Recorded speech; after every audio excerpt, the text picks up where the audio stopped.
大谷翔平、その名が再びドジャースタジアムを揺らしました。しかも今回は、ただのホームランではありません。父となったばかりのスーパースターが、球場全体の空気を一瞬でひっくり返し、絶望に沈みかけていたチームを救い出したのです。前日の試合終了後、自身のインスタグラムで第2子誕生を報告した大谷翔平選手。世界中から祝福の声が殺到する中、ドジャースナインもまた温かい拍手で彼の帰還を迎えていました。しかし、その裏でチームは重苦しい空気を抱えていました。オリオールズとの3連戦。第1戦は大谷がマミコ夫人の出産に立ち会うため欠場。そして復帰初戦となった第2戦では、9回に豪快な16号ソロを放ったものの、チームは2対3で敗戦。連勝は4でストップし、先発した山本由伸投手も6回102球、6安打3失点で今季5敗目を喫していました。祝福ムードと悔しさ。その両方が入り込んじる中で迎えた第3戦。この日も大谷は、1番、DH、でスタメン出場します。試合前の大谷は終始リラックスした表情を見せていました。グラウンドではキャッチボールも行い、投手としての調整も継続。依然として左膝の状態には不安が残るものの、ロバーツ監督は先発ローテーションを予定通り進める方針を明言しており、大谷は24日、25日のツインズ戦での登板が予定されています。打者としてだけでなく投手としても準備を続ける中で迎えた一戦。しかし序盤、大谷のバットは沈黙します。初回先頭打者として打席へ向かうと、相手先発左腕、ロジャーズの初球、93.9 マイル、およそ 149.6 キロのストレートを打ち上げてしまいショートフライ。続く4回の第2打席、カウント1、2から高めのカットボールにタイミングを外され空振り三振。さらに6回の第3打席では外角低めへ鋭く曲がるスイーパーを打たされショートゴロ。ここまで3打席、快音は一度も聞かれません。ロジャーズの巧みな投球の前に、完全に封じ込まれていたのです。そして試合も厳しい流れになっていました。ドジャース打線は沈黙。オリオールズ投手陣を打ち崩せず、スコアボードには無情にも、0が並び続けます。気がつけば試合は9回。しかもスコアは0対3。本拠地ドジャースタジアムには重苦しい空気が漂っていました。このまま終わるのか。そう誰もが思い始めた、その瞬間です。9回先頭、大谷翔平が打席へ向かいます。球場中の視線が集まる中、カウント2球目、相手投手が投じたのは 94.2 マイル、およそ 151.2 キロのストレート。コースは真ん中。一瞬でした。大谷のバットが鋭く振り抜かれます。乾いた打球音。次の瞬間、スタジアムからどよめきが巻き起こりました。打球は高々と舞い上がり、センター方向へ一直線。誰も追いつけない。誰も止められない。スタンドへと吸い込まれる豪快な一発。第16号ソロホームランです。打球速度 114.6 マイル。約 184.4 キロ。飛距離413フィート。およそ 125.8 メートル。打球角度40度。まさに大谷翔平らしい規格外の一撃でした。そして何より、このホームランには特別な意味がありました。第2子誕生後、初めてのヒット。それがホームランだったのです。ダイヤモンドを一周する大谷。ベンチへ戻ると、チームメイトたちが笑顔で迎えます。祝福のハイタッチ、拍手、笑顔。球場全体が父となった大谷への祝福ムードに包まれていきました。しかし、驚くべきなのはここからでした。実はこの一発、単なる祝砲では終わりません。数字の面でも歴史的価値を持つ一撃だったのです。これでメジャー通算296号、大台となる300本塁打まで、残りわずか4本。オリオールズ戦では通算12本目。そしてドジャースタジアムでは通算67本目となりました。さらに6月に入ってからのホームラン数はこれで6本目。出場15試合で6発というハイペースです。2023年、2024年に見せた伝説的な6月の大谷を思い出させる数字でもあります。シーズン序盤にやや苦しんでいた時期を考えれば、この量産体制への突入は相手チームにとって大きな脅威と言えるでしょう。さらに興味深いデータもあります。山本由伸投手が先発した試合では、これで3試合連続ホームラン。通算では14本目となりました。まるで後輩右腕を援護するかのような一発。山本にとっても心強い存在であることは間違いありません。そして米国メディアも即座に反応しました。ドジャース公式 X は、父親パワーと投稿。専門メディアも次々と記事を配信し、新たな家族を迎えた大谷の圧倒的なパフォーマンスに注目しました。さらに MLB 公式サイトのサラ・ラングス記者が紹介したデータには驚かされます。今回のホームランは打球速度114マイル以上。実は大谷がこの条件を満たすホームランを放ったのは、ポストシーズンを含めて通算49本目だというのです。しかも2019年以降、この数字はメジャー全体でダントツ、2位以下を大きく引き離していると伝えられました。改めて数字が証明したのです。大谷翔平はただホームランを打つ選手ではない。世界最高レベルの打球を最も多く生み出している打者なのだと。SNS でも反響は爆発しました。父親になってさらに強くなった。サッカーもいいけど野球もいいぞ。マジですごい。漫画を超えている。そんなコメントが次々と投稿されます。祝福と驚き。その両方がネット上を埋め尽くしていきました。そして試合後、ロバーツ監督も笑顔で大谷夫妻への祝福を口にします。少し話をしたが、本人の状態も良いと聞いている。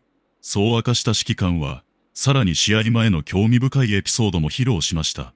昨年4月、第一子誕生の際にはピンク色のおもちゃのポルシェをプレゼントしたロバーツ監督。今回の第二子誕生についても、また何か考えなければいけないね。と笑顔で語ったのです。スター選手と監督。その関係性の良さが伝わる微笑ましい場面でした。大谷のホームラン。チームメイトたちの祝福。監督の温かい言葉。父となった男を中心に、ドジャースクラブハウスには確かに幸せな空気が流れていました。しかし、その一方で、グラウンド上ではドジャースにとって決して楽観できない現実も待ち受けていました。大谷の一撃が球場を熱狂させる中、この試合はなおもオリオールズ優勢の流れで進んでいたのです。歓喜の祝砲の裏側で、チームは大きな試練と向き合うことになります。そしてこの試合は、この後誰も予想しなかった劇的な展開へと突入していくのでした。しかし、この日の物語は大谷翔平の祝砲だけで終わるものではありませんでした。歓喜の裏側では、もう一人の日本人スター、山本由伸が必死の戦いを続けていたのです。試合開始直後から、山本は決して万全とは言えない投球を強いられていました。初回、先頭打者こそ抑えたものの、アンソニー、アロンソに四球を与えます。嫌な流れが漂い始めますが、続くバサロをファーストゴロに打ち取り無失点。何とか立ち上がりを切り抜けました。しかし2回、ここでオリオールズ打線が牙を剥きます。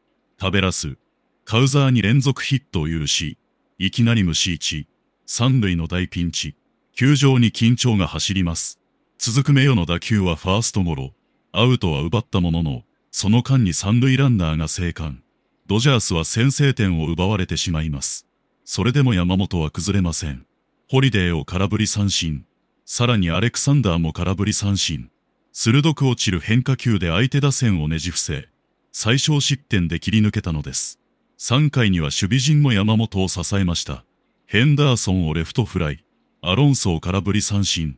そして最後の打者も打ち取り三者凡退。徐々に本来のリズムを取り戻し始めたかに見えました。ところが、試練は再び訪れます。4回、先頭のバサロにヒット。続くタベラスにもヒット。無視に、三塁。この日最大の危機が訪れます。カウザーの送りバント。山本は自ら処理し、冷静に三塁へ送球。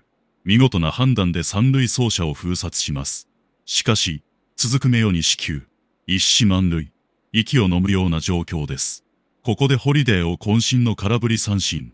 あと一つで切り抜けられる。そう思われた次の瞬間でした。アレクサンダーが放った鋭い打球が三塁線を破ります。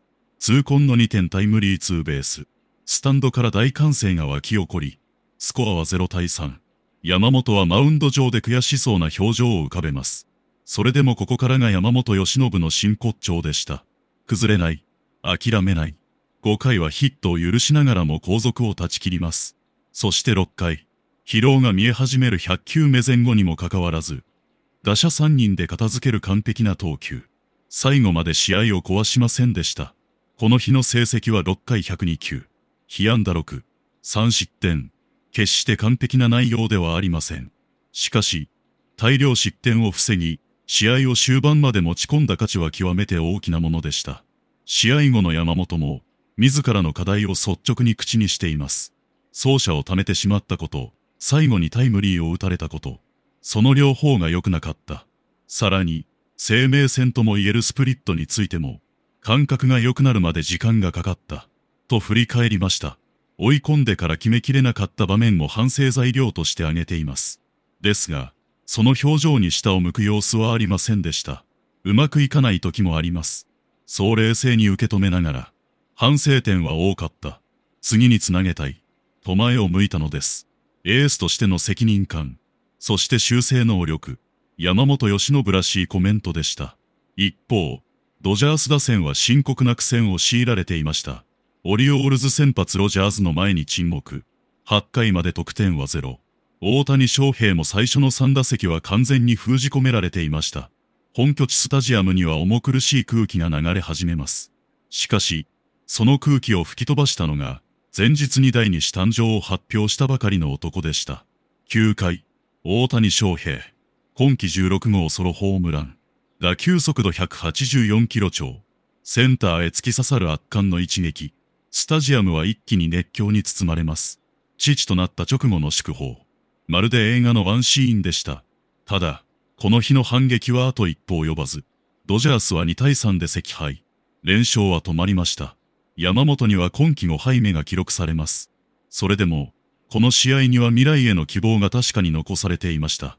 大谷は家族に新たな命が誕生した直後にホームラン。山本は苦しみながらも6回を投げ切り、修正への材料を手にした。そして迎えた翌日のオリオールズ戦。誰もが期待していました。いや、予感していたのかもしれません。大谷翔平が再び何かをやってくれるのではないかと。この日も大谷は、1番、DH で先発出場。ドジャース先発はエメット、シーハン。前回登板ではホワイトソックス相手に5回8奪三振と好投しながら敗戦投手となっていました。何としても勝利が欲しいマウンドです。対するオリオールズ先発は27歳右腕ブランドン・ヤング。今季11試合で5勝2敗、防御率 3.18。安定感抜群の投手です。そして大谷にとっては初対戦。2試合連続ホームランへの期待が高まる中、初回の第1打席を迎えます。しかし結果は空振り三振。続く3回の第2打席もファーストゴロ。この日も簡単には打たせてもらえません。ところが5回、西一塁。ここで大谷が初球のストレートを強振。鋭いライナーがライト前へ突き刺さります。そしてさらに続く打席では今季7個目の盗塁にも成功。ホームランだけではない。走塁でも存在感を見せつけます。7回には西に、三塁という絶好機で打席が回ります。球場の期待は最高潮。しかしオリオールズベンチは勝負を避けました。申告敬遠。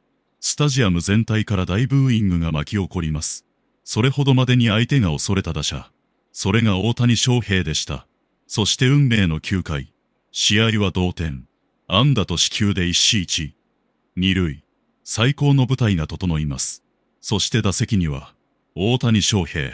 球場中が総立ちになります。初球は内角へのツーシーム。ストライク。そして2球目。外寄りへ逃げる変化球。大谷のバットが閃光のように振り抜かれました。次の瞬間、誰もが打ったと確信します。打球は凄まじい速度で夜空へ舞い上がる。センター後方。バックスクリーン一直線。入った。劇的すぎる結末。今季17号。打球速度115マイル。約185キロ。飛距離463フィート。約141メートル。信じられない特大アーチ。しかもサヨナラスリーランホームランです。ドジャースタジアムは大爆発。ベンチからチームメイトが飛び出します。大谷はダイヤモンドを回りながら雄たけびを上げる。父となった男が、今度はチームを勝利へ導く救世主となった瞬間でした。この日の成績は4打数2安打、1盗塁、1本塁打、3打点。まさに主役の名にふさわしい大活躍。そしてオリオールズとのカード勝ち越しを決定づけたのです。第2子誕生。2試合連続ホームラン。そして劇的サヨナラスリーラン。大谷翔平はまたしても、誰も予想できない最高のシナリオを現実に変えてみせました。その伝説は、まだ終わりそうにありません。